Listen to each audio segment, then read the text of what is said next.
installment in the Planet franchise. It is a fully detailed and deep management sim, and it will have a lot of new gameplay and new management that we've added to this to make it really a fully new experience. So can you tell us a bit more about the park that we're seeing here? Yes, so this park, we'll get a better view of it later, has been inspired on the Serengeti and the Ngorongoro crater in Tanzania. As you can see here, everything has been built piece by piece, just like you would in Planet Coaster. So it gives you that same kind of boundless creativity that you had back then, but with lots of new themes and assets. And now we're getting quite a nice view here. You can see we're in a crater, and this specific park is a safari experience. Yeah. So it's got a lot more open expanses than you might traditionally expect from a classical zoo. So we've got these beautiful reticulated giraffes here. Yeah. Can you tell us a little bit about the authenticity of each animal? Yeah, so for every animal that we create, we try and be as authentic as possible. We go into all the little details. How does it walk? How does it behave? You know, what does it look like? We try and really replicate the fur. We want to make it feel as lifelike as possible. And, you know, we do that for the big ones as well as we do for the little ones. So here you've got a little springbok. It's quite a lot smaller than the big giraffes are, but it's still got the same amount of detail to it. And if we try and get a close-up on one of our lovely giraffes, then we can see the fur shader that we've been working on, because it's really quite exquisite. Here we go. I think the giraffes are a really good candidate for showing this off because they've got that lovely little mane in the back. They're all fuzzy and cute, and it gives you a really good opportunity to look at the little ear floppity flops that it does. So these will live in social groups. If the animal actually has a need for a social group, they will do that. They will live together, they will breed to create young. We'll be celebrating, you know, the full life cycle in Planet Coaster with celebration when there's a birth and mourning when there is a death. And each animal is unique? Each animal is unique, so they are genetically determined. They will get genes from their parents. I know that fur, right? So they will look like their parents. So you can see family resemblance. Their patterns will be unique to the giraffes and stuff. So you will definitely be able to see, you know, where their lineage is, where they come from. And that's not just the way they look, that's also how long they will live, how healthy they will be, how well they will breed. All impacts it, so you have to really manage your animal population well. Wow, yeah, that's incredible. Yeah, and it's lovely to see that you can have mixed habitats as well. Yeah, well, a lot of animals in the wild would, you know, live together. They have kind of traits that play well with each other. Right. And we've got another example of a mixed habitat just across the lake, which will illustrate that as well. These animals look absolutely outstanding. They're so good. The character team does such a good job on them. And the animation team as well. It's all just stunning. So in this habitat, we have some zebra and some black wildebeest. And they, in the wild, they will also share because their complementary behaviors help them to detect predators. Exactly. So by putting them in the same habitat, we consider both the animal species to be enriched. Oh, cool. And these are also herding animals, which means that they will feel the need to form a pack, and often you will see them herding together through the habitat. Oh, that's amazing. You just touched on animal enrichment. Can you tell us a bit more about that? So there's a lot of different ways you can keep your animals happy. This can be, you know, by the basics of food and water, but also by providing them with items that provide enrichment, both in their food, as in, you know, things they like to do, playing, that kind of stuff. So you have to make sure that your animals have a lot of enrichment items to keep them happy and healthy mentally. It's beautiful. When you select them, you can see there's so many different things for you to keep an eye on, for people to get stuck into. There are really a lot of needs that you will have to tend as a player. There's a lot of really deep management, which I'm really looking forward to everyone exploring. So as you said before, the terrain affects the animals. Yes, and a good way to show this is by looking at our saltwater crocodiles. Yeah, so even though these guys don't have any fur on them, obviously, their scales look absolutely amazing. Details. It is so gorgeous. So terrain will impact the happiness of your animals. They will want a certain kind of makeup. They will want, you know, a certain amount of soil, a certain amount of rock.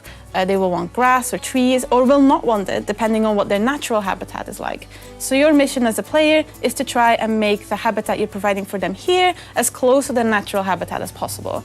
And here we can see their name's Melati, would like a little bit more soil in their habitat. And we can add that really easily using the terrain tools that we had in Planet Coaster.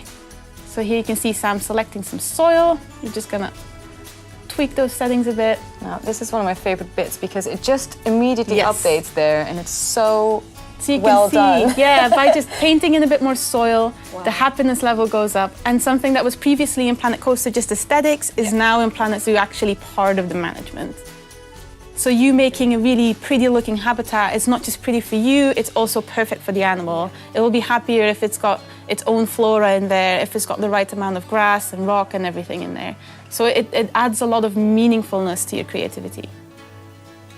And here we've got an African wild dog looking really cute. And that's one of these enrichment items. As you can see, there's a bit of meat attached to it so that they can have that experience of eating in that way, as opposed to just being fed. But of course, they do have to be fed, and all of these needs, and then the habitat needs to be kept clean. And one of the ways you can do this is by hiring some staff. So here, Sam's hiring us a keeper. As you can see, the keeper will go between habitats, checking up on how the animals are doing and if they need any food or drink. And then once he determines, oh yeah, these animals look like they're maybe a little bit hungry, he's going to go off into his keeper hut to prepare said food. And this is really exciting. So I'm happy to tell you guys that in Planet Zoo, the interiors of buildings are no longer off limits. So you'll be able to see your keeper at work in his own little habitat. So here you can see he's going to start preparing some food. The food can be updated through research and made perfect for your animal's dietary requirements and needs. That will, of course, make it more expensive as well, which will play into the management side of things. There's been a lot of attention to detail, even in this. A lot of the spotlight is on our animals and how authentic they are. But we also want to make sure that we keep that same amount of attention to detail in these things as well. So here we can see he's done preparing the food. So the food that you prepare will also be done per animal, and you can research more into the animal to make the food more appropriate for their specific dietary requirements and needs. This will also make it more expensive, so that plays into the management again. So here he's just going to quickly fill up that tray of these hungry dogs. There we go. Feed. Yeah, and they will come, sometimes they'll see the keeper entering and they'll just be like, oh, it's food time, and they'll all start running towards the food tray, and that's really fun to see. But in terms of zookeepers, Yes. how do you optimize their schedules and their time in your zoo? Yes, so to you run can it place efficiently? down multiple keeper huts, which means that you'll have more bases they can go to. Or you can place more habitat gates, but there's a downside to that. So the guests will not want to see the staff facilities. No, that's interesting. Yeah, it upsets them. And that means you gotta find out a way to keep them separate. So either you put more scenery in front of it, or you use staff paths, which is a new feature that we've added to Planet Zoo. So these paths This is can good. only be walked on by the staff. Guests can't walk on it. And that means you can really easily cordon off certain areas of the zoo for staff only. Yes. That's brilliant. That's Yeah. so exciting. So that allows you to maximize your keeper's, output while making sure that it's still, behind closed doors like you would in a regular zoo. Yeah. Absolutely, absolutely. So we are seeing the Africa theme African here. theme, yes. Will there be different themes in the future? There will be different themes. We'll be talking about them at a later date. I can't wait to show you guys the other ones that we've got in store, because there's some lovely things in there. Lovely. I'm really looking forward to it. And Planet Zoo is quite big on, we're authentic. Yeah. We're not just a management game. We want to be, true to real life zoos as well. Yeah. And something that plays a huge role there is conservation and preserving, natural habitats of animals. Yeah. And sort of educating the guests about that. Yeah. How does that translate into Planet Zoo?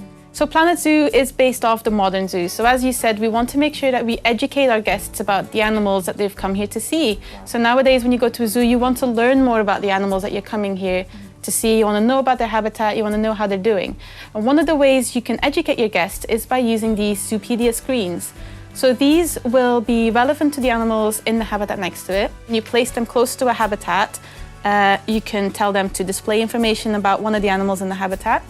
And then this information will get better as you research more into the animal, and thus your guests' education need, which is a new need that they come into the park with, will, get filled up. Of course, rides played such an important aspect in Planet Coaster, but can you tell us about the rides that we're seeing here?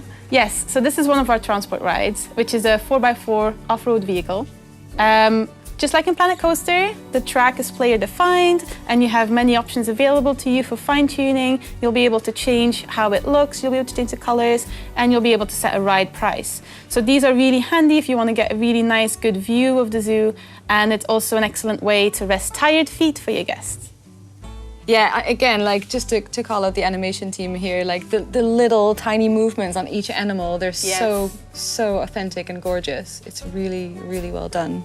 Yeah, everyone's put a lot of hard work and soul into these animals. Yeah. These aren't just, some animals that you come here and see. They have a personality, they have things they like to do, things they don't like, and they will respond, appropriately. And that's one of my favorite things when you're testing this game. Sometimes we'll come in here and they'll all be asleep. Sometimes we'll come in here and they're all doing crazy stuff, and you can't anticipate that, just like you would in an actual zoo, and that's one of my favorite things about the game. So these are chimpanzees. They have very extensive social needs, very extensive enrichment needs that you will have to meet as a player, a very challenging animal, and they will also climb. So as a reminder, everything here is built piece by piece. It's just amazing to see all of this that you can build yourself. They can climb on anything that can be deemed climbable. Wow, okay. So if you want to go wild and build your own climbing frame, you totally can, and these chimps will love it. Yeah. And you can use anything from trees, rocks, anything that's a climbable surface. Yes, your animals will interact with everything that the player, builds and makes. They'll be swimming and walking and climbing player-made environments. Amazing. Yeah, which you is have to one be of careful with those roofs as well. Yes, yes, good point, Bo. It's so much fun, and it means that, again, your creativity is going to be really meaningful, because your climbing frame's not just going to look good, it's actually going to function. And that's, one of my favorite things about this game. I think it has a touch of magic to it. To seeing the chimps just scampering everywhere is so satisfying. But not just that, it's also an amazing achievement of the team to be able to pull this off. Like, that seems something really special. We've had coders working on this pretty much non-stop for over a year now. They've put in so much hard work to get all of this up and running. And I think there's, no one else who's doing anything like this right now, so it's really special to us.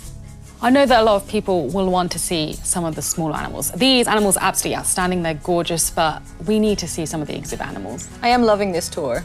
Oh, it's amazing. It's great. I'm glad you're enjoying it. There we go. So here's an example of an exhibit building. In this specific exhibit that we'll be showing you today, we have the lesser Antillean iguana. So small. So you can see him there. We're lucky that they're out and about. Sometimes they like to hide, which you might know from, visiting zoos yourself. Absolutely. These are the animals that usually you have to do a bit of looking for. So just like the other animals, these have things that you need to tweak to make them feel at their happiest. You can change the temperature and the humidity in their exhibits to match what they would usually expect from a habitat, and that will improve their general welfare. They have needs, just like the larger animals, and they are just as important as your large habitat animals, and you have to take care of them the same way, and if you provide for them well, they will also breed. So there's a lot of enrichment levels that you can add to your exhibit, and these will add to their happiness with their habitat. And they will also mean that if you have two exhibits with the same animal in them, you can still make them look unique to each other, because you could swap out which enrichment you're using on every single one. So we've spoken about enrichment items, terrain, anything that can affect your animal's welfare. Is there anything else that we need to know? Well, we'll have a little glimpse of it here, but obviously animals' welfare depends on their environment most of the time. If it's a hot environment, you'll want to make sure that they're not too warm if they're not used to that, cold, not too cold if they're not used to that, and weather, just like you can see here. We will be going more in depth about weather at a later date, but we just want to give you a little sneaky peeky at what we've got going on here. If you build a shelter, they will shelter under it when it gets wet, or sometimes you can find these chimps sheltering under the bridge, which will also occlude the rain, so they can hide anywhere that the rain can't touch. Yeah, it's absolutely incredible the amount of detail for each individual animal that has gone into this game, and there's so much for people to explore and manage and creative. Like, there's something for everyone, it seems. And there's so many things we haven't even touched on, you know, our biome selections, life cycles in detail. We've only shown you the tip of the iceberg when it comes to our animal list. And I'm really looking forward to talking more about these as we go along.